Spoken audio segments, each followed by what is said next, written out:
Hey guys, in this video I will show you how to switch server in Last Z Survival Shooter. Alright, let's begin. To switch servers, start by tapping your profile icon. From there, open the Account section. Inside this menu, you will see two important options, Character Management and Switch Account. Character Management allows you to create a new character on a different server. For example, you can select a new server and start fresh with a new character under the same account. This does not affect your existing character on your original server. If you want to return to an old server after reinstalling the game, use the Switch Account option. Enter the email address linked to your account and tap Log In. You will receive a one-time password on your email.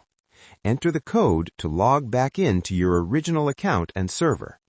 This method is useful if the game automatically places you on a new server after reinstalling. So that's basically how you can switch server in Last Z Survival Shooter. That's it for this video. Thanks.